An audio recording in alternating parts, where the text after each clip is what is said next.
नमस्कार दोस्तों, स्वागत है आपका SSC learning point by Singh sir. आज हम करेंगे 29 फरवरी के शिफ्ट 3 का पेपर। ये हमारी 35 नंबर का पेपर है। चलिए फिर स्टार्ट करते हैं बिना देरी किए हुए। पहला सवाल है, कह रहा है जब किसी संख्या का इतना परसेंट 476 में जोड़ा जाता है तो परिणामी में वही संख्या प्राप्त होती है।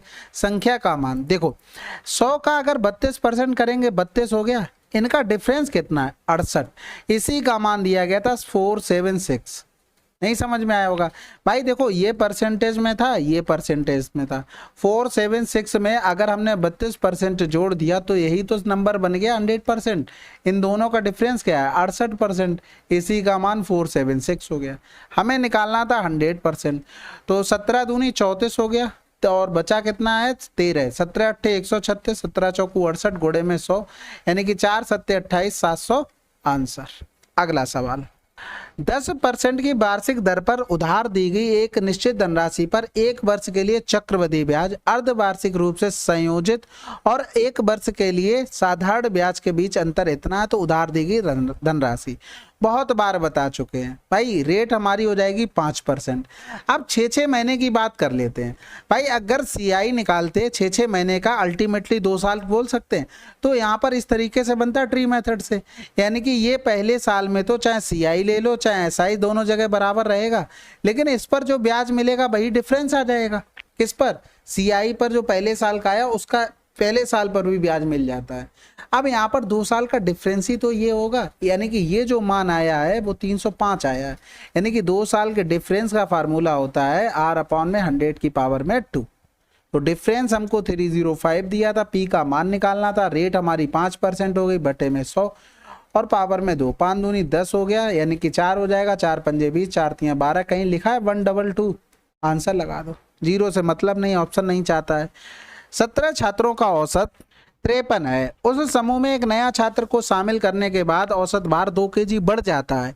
नए छात्र का भार कितना है? इसका मतलब वो 53 से ज्यादा लेके आया, तभी तो बढ़ा रहा है। 53 से कितना ज्यादा लाया भैया? 2 kg बढ़ गया। कितने लोगों में बढ़ा? 17 प्लस का 1, यानी कि टोटल 18 छात्र हो गए। घोड़े में 2, यानी कि 36। इतना ज्यादा लेके आ गया वो, यानी कि 89 आंसर आ गया। अगला सवाल, 3 संख्याओं का अनुपात इतना है, यदि तीनों संख्याओं का योग इतना है तो तीनों संख्याओं में से सबसे छोटी संख्या कौन सी है? सबसे छोटी संख्या तो दिख गई होगी। 6 5 11, 11 और 7 18 हो गया, यानी कि 540 हो गया। कै गुना? 30 गुना। 5 का 30 गुना करेंगे तो ये 150 आंसर आ जाएगा। अगला सवाल, If a trader marks the price of an article 50% more than the cost price and allows a discount of 30%, then what is his profit percentage? कह रहा है कोई भी दुकानदार वगैरह होगा, उसने क्या किया कि आर्टिकल को 50% एक्स्ट्रा कर दिया। किससे? कॉस्ट प्राइस से मार्क प्राइस, और फिर 30% का डिस्काउंट दिया तो छूट पूछा गया। देखो ऐसे सवालों को डायरेक्ट करते हैं। 50% एक्स्ट्रा किया यानी कि प्लस, 30% की कमी, प्लस माइनस माइनस 50 गुणे में 30 बटे में 100, कैंसिल आउट हो गया। 50 से 30 20, 5 तियां 15, यानी कि 5% का क्या हुआ? प्रॉफिट हुआ। ये सवाल वही होता है। देखो 100 से अगर कोई नंबर 120 बढ़ा देते हैं, फिर 20% कम कर देते हैं, तो ये बन जाएगा कितना? 80%। 12 अट्ठे 96, यानी कि कै परसेंट का लॉस हुआ? 4% का। इसको हम डायरेक्ट भी कर सकते थे, प्लस का 20 माइनस का 20, प्लस माइनस माइनस 20, घोड़े में 20 बटे में 100 हो गया, यानी कि 4% का लॉस यहाँ से भी आ गया। क्योंकि काम क्या हुआ? काम अल्टीमेटली हमें इसी पर करना था। तो एक फिक्स पैटर्न यहाँ पर कॉस्ट प्राइस था, उसको कुछ बढ़ाया गया, फिर उसी पर कुछ छूट दी गई, फिर इससे कंपेयर कर लिया गया। इसलिए डायरेक्ट फार्मूला। ए अकेले किसी काम का 20/3 दिनों में कर सकता है। किसी काम को ए भी मिलकर उसी काम को 5 दिनों में, बी को अकेले काम करने में कितना समय लगेगा? बहुत आसान है। 20 घोड़े में 3, घोड़े में 5, और इधर कर देंगे 5 तियां 15, 5/3। ये कैंसिल आउट हो गया। 20 आंसर। अब देखो ए काम कर रहा था 20/3, दोनों मिलकर कर रहे थे 5 दिन में। हमने एलसीएम ले लिया 20/3, घोड़े में 5, तो इसकी इफिशियंसी 5 हो गई, इसकी इफिशियंसी 20/3। ठीक है। जब ए की इफिशियंसी इतनी है तो बी की इफिशियंसी 20/3 माइनस का कितना हो जाएगा भाई? 5 हो जाएगा। ठीक है। यही तो हमने ये चीज डायरेक्ट कर ली। बस आपको प्रैक्टिस आनी चाहिए कि कितनी तेज आप कर पा रहे हैं, चीजें सोच पा रहे हैं। नहीं सोच पा रहे तो उस पर काम करना पड़ेगा। डी इतना, डी का डिफरेंस इतना, डी प्लस ई पूछा गया, यानी कि 3 और 2 1 बराबर में 9 हो गया। दोनों का सम करेंगे तो 5 बराबर में 45। ठीक है, आसान था। 14 pumps working 8 hours a day can empty a completely filled reservoir in 18 days. How many such pumps working 12 hours a day will empty the same reservoir in 4 days? बहुत आसान है। कह रहा था 14 पंप 8 घंटे प्रतिदिन काम करके, यानी कि प्रतिदिन मतलब 18 दिन काम किया, प्रतिदिन 8 घंटे करके वो खाली कर रहे थे। लेकिन क्या कह रहा था, कितने पाइप 12 घंटे काम कर कर ये 4 दिनों में फिनिश कर देंगे। ये वही फार्मूला है, कौन सा, M1 D1 T1 और D1 जो भी पता हो अपॉन में W1 बराबर में M1 D2 T2 अपॉन में W2। लेकिन यहाँ पर वर्क सेम था, रिजर्वायर एक मान लिया तो वो तो कैंसिल आउट हो जाना था, काम यहीं पर करना था। तो 18 अट्ठे 144 हो गया और 12 बारी में 144 होता है, 4 तियाँ 12 हो गया, 14 तियाँ 42 हो गया, यानी कि x बराबर कितना आ गया 42। अगला सवाल, एक खिलाड़ी 6 मैचों में औसत रन इतने, उसने अपना औसत स्कोर 40 करने के लिए अगले मैच में कितने रन बनाने होंगे। भाई एवरेज उसको क्या करना है, बढ़ाना है, कितना 3 बढ़ाना है, यानी कि उसे 37 से ज़्यादा रन बनाने होंगे। कितने ज़्यादा है, 3 एक लोगों में। अब कितने भाई देखो कितने में, 6 तो एक हो गई, एक पारी और आ गई, यानी कि टोटल 7 पारियों में।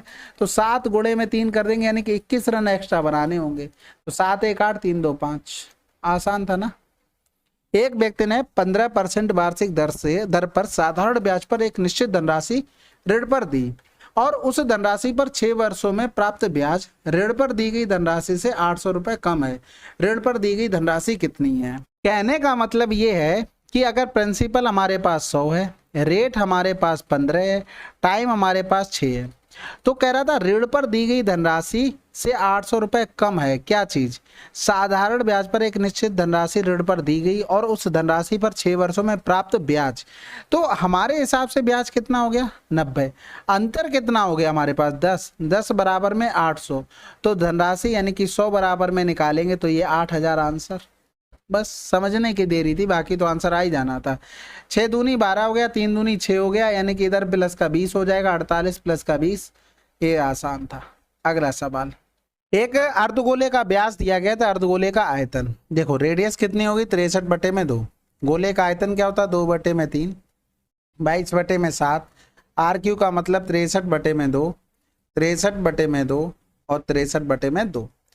7 तियाँ 21, 21 तियाँ 63 हो गया, 2 ये कैंसिल आउट हो गया, इधर करेंगे ये 11 हो गया, 11 गुणे में 3 गुणे में 63 गुणे में 63। ठीक है, देखो अगर टाइम नहीं बचता है एग्जाम में और आपको पॉइंट वाली चीजें मिल जाती हैं तो आप देख लिया करो कि 11 की डिविजिबिलिटी। अगर टाइम आपके पास सफिशिएंट है तो पूरा क्वेश्चन कर लिया करो। रीजन उसके पीछे ये होता है कभी कभी वो पॉइंट के बाद राउंड ऑफ करके नंबर लिख देते हैं, तब फिर दिक्कत होती है। ठीक है, ये याद रखना।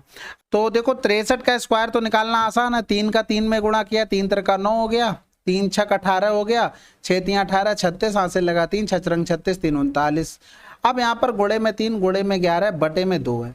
अब देखो यहाँ पर हमें एक बार 3 का गुणा करना पड़ेगा, एक बार 11 का, उसके बाद 2 का भाग करना पड़ेगा, 2 बार तो गुणा करना ही पड़ेगा। तो हम 2 ही बार केवल गुणा ही कर लें, भाग ना करें तो क्या दिक्कत है, क्योंकि 5 तियाँ 15, 15 का गुणा करेंगे, 15 ने में 135 हो गया, 15 छक्का 90, 90 में 10 जोड़ दिया हमने तो कितना हो जाएगा 100, 100 में 3 जोड़ देंगे 103 हो गया, क्योंकि हासिल कितना था 13 था।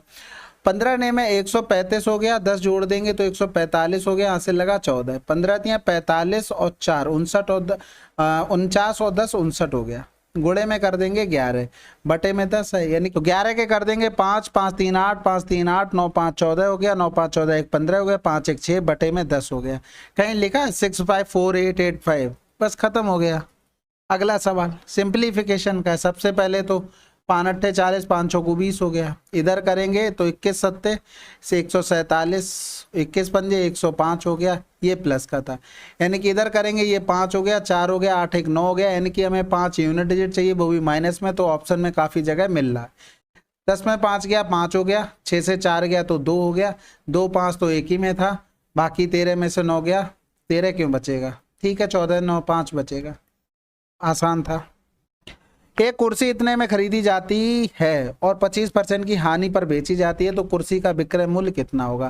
भाई 75, 15 पना 75, 15 सत्ते 105 और 7 112, आंसर आ गया।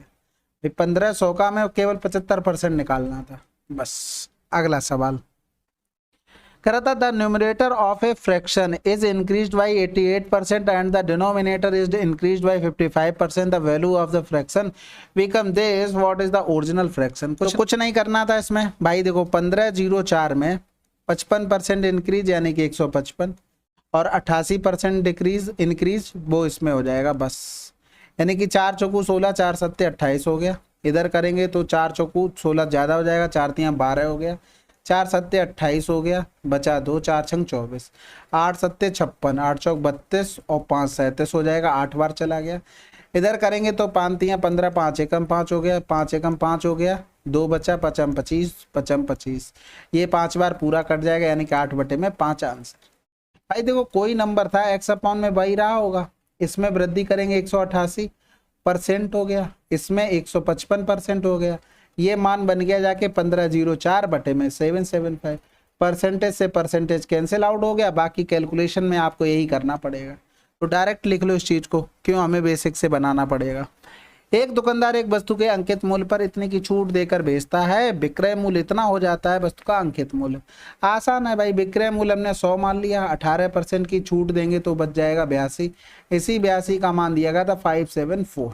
ठीक है, तो 2 दूनी 4 तो होगा नहीं, 12 8 96 बहुत ज़्यादा हो जाएगा, तो हम बना ही लेते हैं, तो 574 अपॉन में 82 हो जाएगा, और 7 दूनी 14 ऑप्शन में हमें दिखा था, तो उससे हमारा काम हो गया।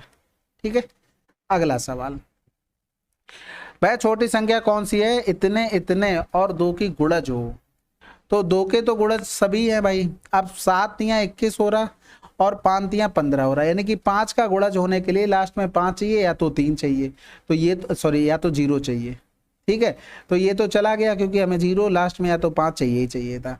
अब हमें 13 का मल्टीपल, 3 का मल्टीपल, 7 का मल्टीपल, पहले 3 का देखते हैं। 5 4 9 6 15 मिल रहा है, 8 5 13 14, 3 का मल्टीपल नहीं है, 4 3 7 3 10 नहीं है 3 का मल्टीपल, एक ही आंसर था। अमन इतने की चाल से चलता है और 28 मिनट की देरी से स्कूल पहुंचता है। यदि वह इतने की चाल से चलता तो वह निर्धारित समय से 35 मिनट पहले पहुंच जाता। स्कूल से उसके घर की दूरी कितनी है। सबसे पहले तो डिफरेंस देखो, 8 और 5 का डिफरेंस 3, 28, 8 5 13 की 3 हासिल लगा 1 हो गया, यानी कि 3 और 3 6। इसको घंटे में बनाने के लिए 60 का गुणा, डिस्टेंस निकालनी 5 × 8 का मान हमें निकाल लेना। तो 3 दूनी 6, 3 एकम 3 हो गया, 12 पंजे 60 हो गया, 3 चौकू 12, 3 सत्ते 21 हो गया, 4 दूनी 8 हो गया, 7 दूनी 14 किलोमीटर आंसर। बेसिक क्लियर होने पर इसी तरीके से आपको करना है। भाई देखो जितना डिस्टेंस वो जा रहा है 5 की चाल से उतना ही 8 की चाल से, डिस्टेंस कांस्टेंट। स्पीड में रेशियो 5 और 8 का है तो टाइम में रेशियो जस्ट अपोजिट हो जाएगा। हमारे हिसाब से टाइम में डिफरेंस 3 का है, क्वेश्चन में 28 प्लस का 35 मिनट है। क्यों है ये एग्जैक्ट टाइम कुछ रहा होगा, 28 मिनट पहुंच रहा देरी से, तो देरी से मतलब उसको ज़्यादा टाइम लग रहा होगा।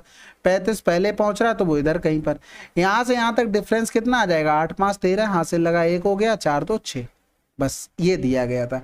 अब हमें टोटल निकालनी है। देखिए डिस्टेंस, डिस्टेंस क्या होता है, s इंटू में t होता है, यानी कि यहाँ पर अगर डिस्टेंस लिखें तो 5 × में 8 दोनों कंडीशन में, तो 5 × 8 का मान निकालेंगे। लेकिन एक चीज़ ध्यान रखेंगे, ये था मिनट में, मिनट को हमें घंटे में चेंज करना पड़ेगा क्योंकि हमारी स्पीड किलोमीटर प्रति घंटा में थी। तो 28 और इसको जोड़ा 63 आया था, 63/60 ये घंटे में बन गया। ठीक है, अपॉन में 3 हो गया, इंटू में 5 × में 8 हो गया। तो इधर कर देंगे 12 पंजे में 60 और इधर कर देंगे 3 दूनी 6 हो गया, 3 एकम 3, 4 दूनी 8, 4 तियाँ 12, 7 दूनी 14 किलोमीटर आंसर। ठीक है, अगला सवाल कह रहा था P sells a laptop to Q at a profit of 50% and Q sells it to R at profit of 60%। What is the ratio of cost price P and R। देखो यहाँ पर सिंपल सी बात है, ये क्वेश्चन हिंदी में थे नहीं उसमें, इसलिए हमने आपको इंग्लिश में दिए हैं। तो यहाँ पर ऐसे कमेंट मत करना कि समझ में नहीं आ रहा, मैं हिंदी में बता दे रहा हूँ। P ने कोई चीज़ Q को सेल की 50% प्रॉफिट में, Q ने उसको R को सेल कर दिया 60% के प्रॉफिट में। हमें P और R का रेशियो चाहिए। तो देखो P और Q का है, हमें Q की कोई ज़रूरत नहीं, तो हम कैंसिल आउट कर देंगे। अब यहाँ पर देखो रेशियो अभी जो बनाया था पिछले वीडियो में, जो कल वीडियो आपको प्रोवाइड हुआ था, उसमें वीडियो में आपने देखा होगा हमने ये किया था, अगर इसको हम 100 मान लेते तो Q का मान कितना हो जाएगा, 150 में बेचा। फिर Q ने सेल किया है, Q का अगर 100 मान लें तो R को 60% प्रॉफिट पे शेयर किया है, यानी कि ये R हो गया। इन्हीं का हमें मान निकालना था, हमारा आंसर आ जाना था। ठीक है। तो P अपॉन में R, 0 से 2 0 ये जा चुके हैं, 4 दूनी 8, 4 पंजे 20 हो गया, 4 चौकू 16 हो गया, 5 25 हो गया, 5 तियां 15 हो गया, यानी कि 5/12 आंसर। अगला सवाल सिंप्लीफिकेशन का, 16 सोलियम कितना होता है भाई 256, माइनस का 34, प्लस में हो गया यहाँ पर 3 चौकू 12 हो गया, 6 4 10 से 6 गया 4 हो गया, 4 तियां 12, 4 एकम 4 हो गया, इधर डिफरेंस किया तो माइनस का 3 यानी कि 13 आंसर आ गया। चलिए फिर ये 29 की शिफ्ट 3 आपके टोटल 20 क्वेश्चन थे, समाप्त कर लिए और कम टाइम में हम लोग अच्छा आउटपुट निकाल पा रहे हैं आप लोगों की हेल्प से। ठीक है, चलो फिर मिलते हैं अगले वीडियो में, तब तक के लिए जय हिंद जय भारत।